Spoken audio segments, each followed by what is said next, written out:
How resistant to change are you? Are you one of those who it's always been done this way, it has to stay this way, or are you quickly, this is a change, it's worth it, I'm good to go? You want to listen in for the next few minutes about what is your change personality? Why do you need to examine change when it comes? And really, are you being too resistant to change? So, we were driving home recently, and my sons and I, and we took a different route. I was driving a different route home, and one of my sons, he quickly asked, "Why are we taking this route? Are we going somewhere else, or are we gonna be home quicker?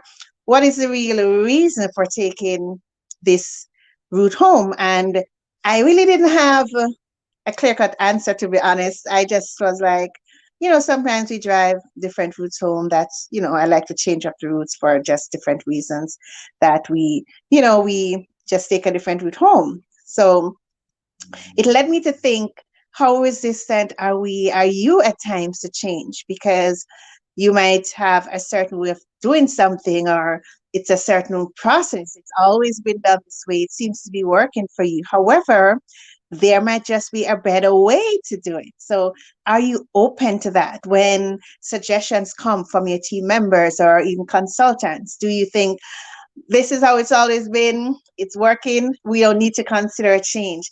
It is important that when a change is on the horizon, it could be a suggestion from your team member, it could be a suggestion from a consultant, industry change, regulation change.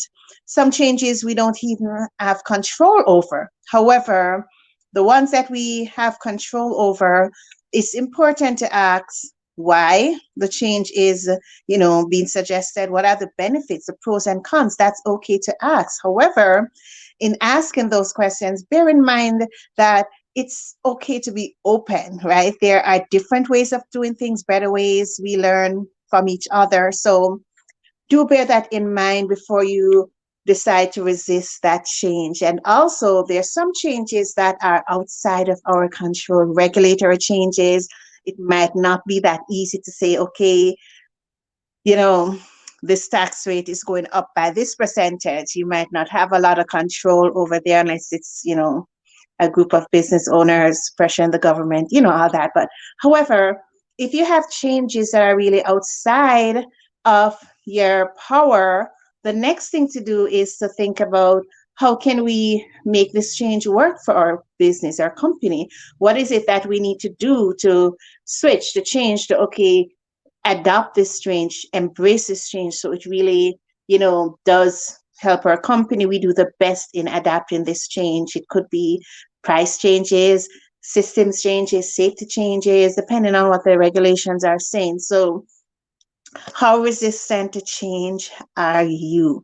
That is an important question. It's a deep question, because you might not really realize that you are resisting change, and you might not even realize why you're resisting change. Sometimes the instinct is just to say, okay, no, it's okay. We don't even need to consider making a change. And it's very interesting. I was training some executives recently, and one of the discussions that came up, one of the things was the importance of, one of the things I highlighted was the importance of, you know, assessing what is happening in your company, what is happening in your business. That is so important, because sometimes you might think it's always been done this way, or we might just think it's okay, and that there are more efficient, more effective ways to get things done. So again, it is always important to assess change in your company, in your business, and also have that check on yourself,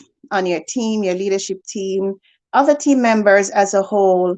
Are we too resistant to change? Is this resistant worth it?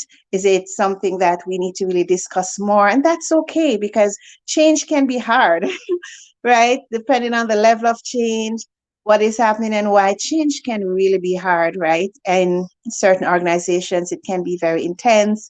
It can be very complicated as well. So again, are we resisting change because of, it's going to take so much to put the change policies in effect? Is it, that's why we might be like, it's going to be so much more work. But think about the long term. In the long term, is it going to make us more profitable, have more cash, and so forth and so on? And sometimes when we really assess what is happening in our business, we really realize that it's time for change.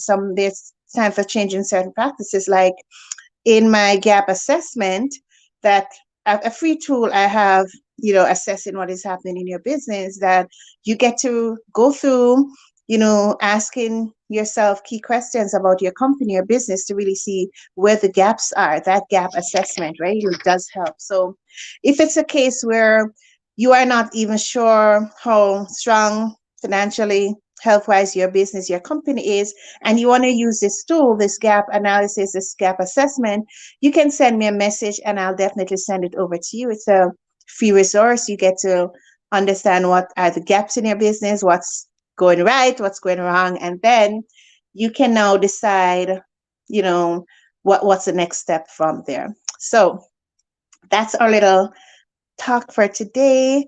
And do share this with other business owners, other CEOs, entrepreneurs as well. And if you have any questions or comments, please put them in the chat. You can send me a message as well.